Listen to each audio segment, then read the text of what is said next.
अस्य श्रीचण्डीकवचस्य ब्रह्मा ऋषिः अनुष्टुप् छन्दः श्रीचामुण्डा देवता अङ्गन्यासोक्तमातरो बीजम् दिग्बन्धदेवतास्तत्त्वम् श्रीजगदम्बा प्रीत्यर्थे जपे विनियोग। ॐ नमश्चण्डिकायै। मार्कण्डेय उवाच यद्गुह्यम् परमम् लोके सर्वरक्षाकरम् नृणाम् यन्न कस्यचिदाख्यातम् तन्मे ब्रूहि पितामह। ब्रह्मोवाच अस्ति गुह्यतमम् विप्र सर्वभूतोपकारकम् देव्यास्तु कवचम् पुण्यम् तच्छृणुष्व महामुने। प्रथमम् शैलपुत्रीति द्वितीयम् ब्रह्मचारिणी तृतीयम् चन्द्रघण्टेति कूष्माण्डेति चतुर्थकम् पञ्चमम् स्कन्दमातेति षष्ठम् कात्यायनीति च सप्तमम् कालरात्रिश्च महागौरीति चाष्टमम् नवमम् सिद्धिदात्री च नवदुर्गाः प्रकीर्तिताः उक्तान्येतानि नामानि ब्रह्मणैव महात्मना। अग्निना दह्यमानस्तु शत्रुमध्ये गतोरणे विषमे दुर्गमे चैव भयार्ताः शरणम् गताः न तेषाम् जायते किञ्चित् अशुभम् रणसङ्कटे नापदम् तस्य पश्यामि शोकदुःखभयम् न हि। यैस्तु भक्त्या स्मृता नूनम् तेषाम् सिद्धिः प्रजायते प्रेतसंस्था तु चामुण्डा वाराही महिषासना ऐन्द्रीगजसमारूढा वैष्णवी गरुडासना माहेश्वरी वृषारूढा कौमारी शिखिवाहना ब्राह्मी हंससमारूढा सर्वाभरणभूषिता नानाभरणशोभाढ्या नानारत्नोपशोभिताः दृश्यन्ते रथमारूढाः देव्यः क्रोधसमाकुलाः शङ्खम् चक्रम् गदाम् शक्तिम् हलम् च मुसलायुधम् खेटकम् तोमरम् चैव परशुम् पाशमेव च कुन्तायुधम् त्रिशूलम् च शार्ङ्गमायुधमुत्तमम् दैत्यानाम् देहनाशाय भक्तानामभयाय च धारयन्त्यायुधानीत्थम् देवानाम् च हिताय वै। महाबले महोत्साहे महाभयविनाशिनी त्राहि माम् देवि दुष्प्रेक्ष्ये शत्रूणाम् भयवर्धिनी। प्राच्याम् रक्षतु मामैन्द्री आग्नेय्यामग्निदेवता दक्षिणेवतु वाराही नैऋत्याम् खड्गधारिणी। प्रतीच्याम् वारुणी रक्षेत् वायव्याम् मृगवाहिनी उदीच्याम् रक्षकौबेरी ईशान्याम् शूलधारिणी। ऊर्ध्वम् ब्रह्माणी मे रक्षेत् अधस्ताद्वैष्णवी तथा एवम् दश दिशो रक्षेत् चामुण्डा शववाहना। जया मे चाग्रतस्थातु विजया स्थातु पृष्ठतः अजिता वामपार्श्वे तु दक्षिणे चापराजिता। शिखाम् मे द्योतिनी रक्षेत् उमामूर्ध्नि व्यवस्थिता। मालाधरी ललाटे च भ्रुवौ रक्षेद्यशस्विनी।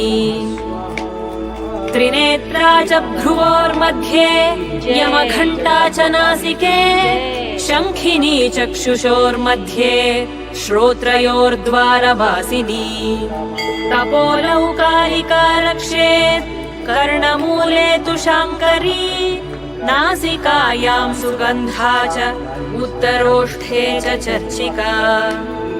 अधरे चामृतकला जिह्वायाम् च सरस्वती। दन्तान् रक्षतु कौमारी कण्ठमध्ये तु चण्डिका। घण्टिकाम् चित्रघण्टा च महामाया च तालुके कामाक्षी चिबुकं रक्षेत् वाचं मे सर्वमङ्गला ग्रीवायां भद्रकाली च पृष्ठवंशे धनुर्धरी नीलग्रीवा बहिः कण्ठे नलिकान्नलकूबरी खड्गधारिण्युभौ स्कन्धौ बाहू मे वज्रधारिणी हस्तयोर्दण्डिनी रक्षेत् अम्बिका चाङ्गुलीस्तथा नखाङ्क्षूलेश्वरी रक्षेत् कक्षौ रक्षेन्नलेश्वरी स्तनौ रक्षेन्महालक्ष्मीः मनःशोकविनाशिनी हृदयेन्ललिता देवी उदरं शूलधारिणी नाभौ च कामिनी रक्षेत् गुह्यं गुह्येश्वरी तथा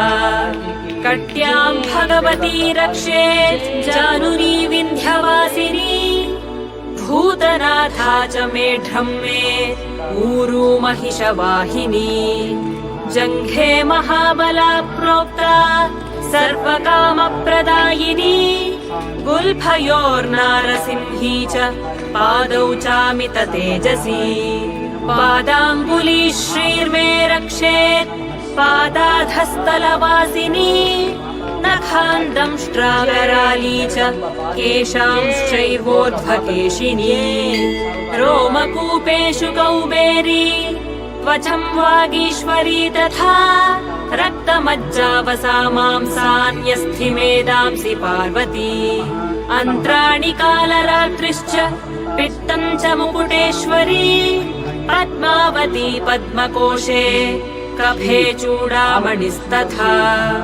ज्वालामुखी नखज्वाला अभेद्या सर्वसन्धिषु शुक्रं ब्रह्माणी मे रक्षेत् छायां छत्रेश्वरी तथा अहङ्कारं मनोबुद्धिं रक्ष मे धर्मचारिणी प्राणापानौ तथा व्यानं समानो दानमेव च यशः कीर्तिं च लक्ष्मीं च सदा रक्षतु वैष्णवी गोत्रमिन्द्राणी मे रक्षेत् पशून् मे रक्ष चण्डिके पुत्रान् रक्षेन्महालक्ष्मीः भार्यां रक्षतु भैरवी मार्गं क्षेमकरी रक्षेत् विजया सर्वतः स्थिता रक्षाहीनं तु यत्स्थानं वर्जितं कवचेन तु तत्सर्वं रक्ष मे देवी जयन्ती पापनाशिनी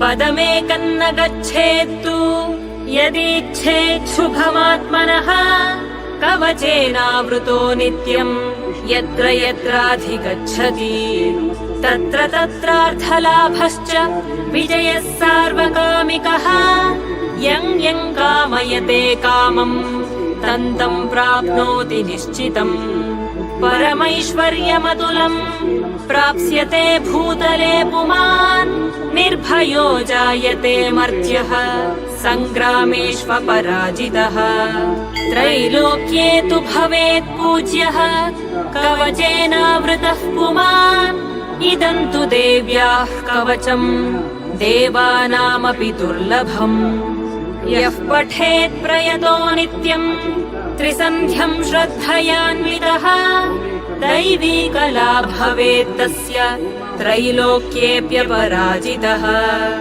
जीवेद्वर्षशतं साग्रम् अपमृत्युविवर्जितः नश्यन्ति व्याधयः सर्वे लूता विस्फोटकादयः स्थावरं जङ्गमं वापि कृत्रिमं चापि यद्विषम् आभिचाराणि सर्वाणि मन्त्रयन्त्राणि भूतले भूचराः खेशराश्चैव जलजाश्चोपदेशिकाः